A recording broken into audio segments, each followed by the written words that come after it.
আমরা সবাই চাই আমাদের ভাগ্যগুলো সব সুপ্রসন্ন হোক। আমরা সবাই চাই আমাদের ভাগ্যে সব ভালো লেখা হোক, কোনো মন্দ কিছু যেন কপালে লেখা না হয়, ভাগ্যে লেখা না হয়। ভাগ্যে সবকিছু ভালো লেখা হোক, এই জিনিসটা যদি আমরা চাই, তাহলে আমাদেরকে শুধুমাত্র একটি রাত্রে এসে মসজিদে অথবা বাড়িতে ইবাদত বন্দেগী করলে ভাগ্য আমার অনুকূলে আসবে না। বরং এর জন্য কি করতে হবে? এর জন্য করতে হবে সারা বছর জুড়ে আল্লাহর ইবাদত, আল্লাহর গোলামি, আল্লাহর বন্দেগী করতে হবে। আপনি যদি সারা বছর জুড়ে আল্লাহর ইবাদত বন্দেগী করেন, আল্লাহর গোলামি করেন, নেক আমলের ভেতরে সারা বছর আপনি কাটান, নিজেকে ব্যস্ত রাখেন, তাহলে স্বয়ংক্রিয়ভাবে অটোমেটিকলি আপনার ভাগ্য আল্লাহ সুবহানাহু ওয়া তাআলা লিপিবদ্ধ করবেন আপনার অনুকূলে।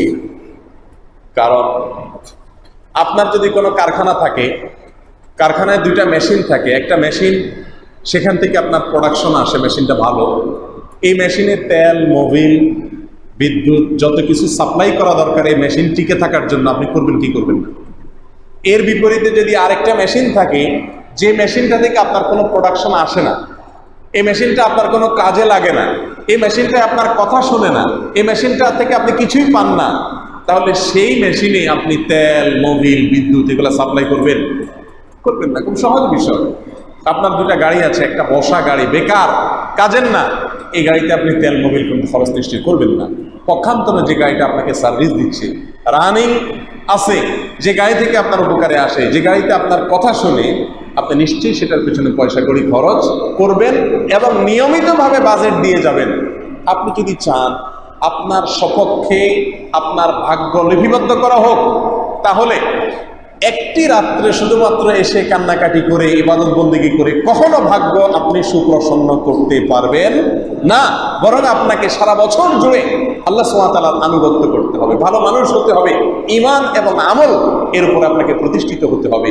কারণ আল্লাহ সুবহানাহু ওয়া তাআলা পরিষ্কারভাবে কোরআনে কারীমে বলেছেন, মান আমিলা সালিহাম মিন যাকারিন আও উনসা ওয়া হুয়া মুমিন ফালানুহইয়ান্নাহু হায়াতান তাইয়্যিবা। যে ব্যক্তি তোমাদের মধ্যে নেক আমল করবে, ইমানদার অবস্থায়, ইমান আছে, সাথে সাথে ভালো কাজ করে, সে যদি এই অবস্থায় থাকে, নারী হোক আর পুরুষ হোক, আল্লাহ বলেছেন তাকে স্বাচ্ছন্দ্যময় জীবন, সুখময় জীবন, পবিত্র জীবন আমি দান করবো, এটা আল্লাহর ওয়াদা। আপনি আল্লাহর কাছে ভাগ্য সুপ্রসন্ন হওয়ার জন্য অ্যাপ্লিকেশন করতে হবে না, অটোমেটিক আপনার ভাগ্য আপনার সপক্ষে থাকবে, কল্যাণকর ভাগ্য আল্লাহ তাআলা দান করবেন। শুধু আপনাকে কি হইতে হবে? নেক হইতে হবে। আমরা চাই আমার চুরি, দাড়ি, ডাকাতি, গীবত, শেকায়েত, শত্রুতা, বিদ্বেষ, গীবত, হিংসা, চোখের গুনাহ, কানের গুনাহ, মুখের গুনাহ, জেনা, গান শোনা, বাদ্য শোনা, হারাম ইনকাম, মানুষকে ঠকানো, গালমন্দ করা, ঝগড়াঝাটি, যত রকমের অনাচার আছে, নামাজের ব্যাপারে গাফলতি, 2 ওয়াক্ত পড়া, 3 ওয়াক্ত না পড়া, জামাতে হাজির না হওয়া, বিবিকে বেপরদায় চালানো, টেলিভিশন দেখা, মোবাইলে হারাম জিনিস দেখা, যত রকমের অনাচার আছে, এই সব অনাচারের সাথে আমি জড়িত থাকবো, আর এক রাত্রে আসে শুধু কান্নাকাটি করে ভাগ্যটা আমার পক্ষ করে নিব। এটা বোকার স্বর্গে বাস, এটাকে বলা যেতে পারে। এটা কোনোদিন বুদ্ধিমান মানুষের কাজ হতে পারে না।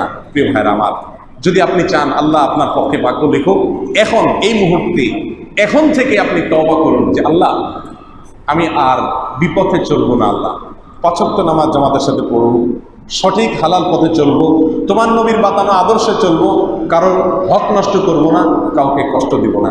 আপনি একজন সলিড মুসলমান হয়ে যান, আল্লাহ তাআলা আপনার ভাগ্য সুপ্রসন্ন করে দিবেন ইনশাআল্লাহ।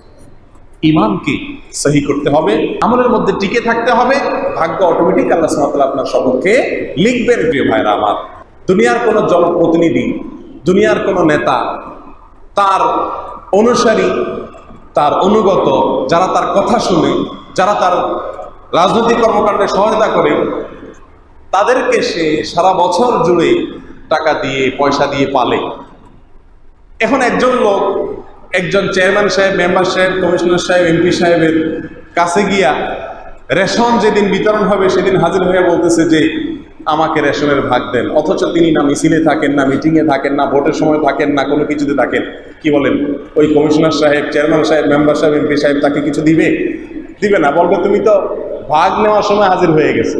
সারা বছর জুড়ে যারা আমার কার্যক্রমে জড়িত থাকে, আমার কথা শুনে, আমার আনুগত্য প্রকাশ করে, আমার ক্যাম্পাস করে, আমি তো আজকে তাদেরকে দিই। আল্লাহ সুবহানাহু ওয়া তাআলা আহকামুল হাকিমিনের সারা বছরের নাফরমানি করে একদিনে এসে ইবাদতবন্দি করে ভাগ্যটাকে আপনার পক্ষে করে নেবেন, এটা বোকার সিদ্ধান্ত হতে পারে, কোনো বুদ্ধিমান মানুষের কাজ হতে পারে না। ভাইয়েরা আমার, তাহলে কি করব আমরা? করণীয় হলো এখনই তওবা করতে হবে। তওবা যদি করেন প্রকৃত অন্তর থেকে, আল্লাহ আমি আজকেই সলিড হয়ে গেলাম,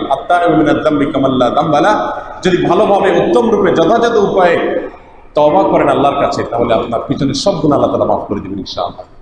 আর নতুন করে আপনার খাতা খুলবে, আর নতুন করে যদি খাতা খুলে ইনশাআল্লাহ আপনি আল্লাহর অনুগত বান্দা হিসাবে ভাগ্য আপনার অনুকূলে লিপিবদ্ধ করা হবে। প্রিয় ভাইরা আমার, ভাগ্যের বিষয়ে আরেকটি কথা বলতে হয়, তা হলো অনেক সময় দেখা যায় আমাদের ভাগ্যে যা এসেছে তাতে আমরা সন্তুষ্ট হতে পারি না। আমি চাইছি একটা, আল্লাহ তাআলা দিলেন আরেকটা। দেখা যাচ্ছে তখন অনেক সময় আমাদের মনে কষ্ট হয়, দুঃখ লাগে যে আমি এত ইবাদতবন্দি করি, আল্লাহর এত গোলামি করি, এত নামাজ কালাম করি, এত আল্লাহকে ডাকি, এত হক হালালি চলি, তবুও আমার কেন যা চাই তা হয় না, সব বিপরীত হয়। এর জবাব হলো, আপনি নিজের জন্য যেটাকে ভালো মনে করতেছেন, আল্লাহ সুবহানাহু ওয়া তাআলা আপনার জন্য যে জিনিসটাকে চয়েস করেছেন সেটা নিঃসন্দেহে তার চাইতে ভালো। একটা ছোট বাচ্চা তার নিজের জন্য যেটাকে ভালো মনে করে, তার বাবা তার জন্য যেটাকে ভালো মনে করে সেটা তার চাইতে ভালো না মন্দ? আপনার সৃষ্টিকর্তা আপনার জন্য যেটা নির্বাচন করবেন, যেটা সিদ্ধান্ত করবেন, যেটা ফয়সালা করবেন, আপনার কাছে আপাত দৃষ্টিতে সেটা খারাপ মনে হলেও ওইটার ভেতরে আপনার জন্য কল্যাণ আছে, হয়তো বুঝতে অনেক সময় লেগে যাবে। যেমন ছোট বাচ্চা অনেক সময় বায়না ধরে এই জিনিসটা দিতে হবে, আগুনে হাত দিবে, দুধের বাচ্চা, চেরাগ ধরাইছেন, মোমবাতি ধরাইছেন, সে ওখানেই হাত দিবে, আপনি দিতে দেন না, তার মনে কষ্ট হয়, কান্নাকাটি শুরু করে, ভাঙচুর শুরু করে, তার আফসোস লাগে আমার বাপ কত পাষণ্ড, সে আমাকে দিচ্ছে না আমার মন মতো একটু জিনিসটা ধরতে, আমি একটু মনের খায়েশ মেটাবো, সে দিচ্ছে না। কিন্তু বাবা মা কখনো দেয় না, সে কান্দে, তারপরেও দেয় না। কেন দেয় না? কারণ বাবা মা জানে এখানে হাত দিলে তার ক্ষতি হবে, আর সে মনে করতেছে এত সুন্দর এরকম হলুদ জিনিসটা দাও দাও করে জ্বলতেছে, এখানে হাত দিলে মনে হবে সুখের স্বর্গে ঢুকে যাবে। ঠিক না বেঠিক? তাকদীরের বিষয়ে যখনই আমাদের মনোমত না হয় কোনো ফয়সালা আল্লাহ তাআলা, তখন এই বাচ্চার মতো ভূমিকায় আমরা অবতীর্ণ হই। তখন বুদ্ধিমান মানুষের কাজ হয় আল্লাহর ফয়সালায় সন্তুষ্ট হওয়া, যেটাকে রেজাবিল কদা বলা হয়। অতএব প্রিয় বন্ধুরা আমার, ভাগ্যকে নিজের পক্ষে করে নেওয়ার জন্য কোনো এক রাতের ইবাদত বন্দিগি এগুলোর কথা কোরআন হাদিসে করতে বলাও হয় নাই, আর এগুলা কোনো যৌক্তিক কর্মসূচি বা কর্মকাণ্ড নয়, বরং ভাগ্যকে নিজের পক্ষে করার জন্য সবসময় ভালো পথে চলতে হবে, ভালো মানুষ হয়ে চলতে হবে। এরপরেও যদি দেখেন যে আপনার ভাগ্য এর চাকা ঘুরছে না, আপনি বাহ্যিকভাবে যা চাচ্ছেন তা হচ্ছে না, তো মনে রাখবেন আল্লাহ সুবহানাহু ওয়া তাআলা বান্দার কোনো আমল নষ্ট করেন না।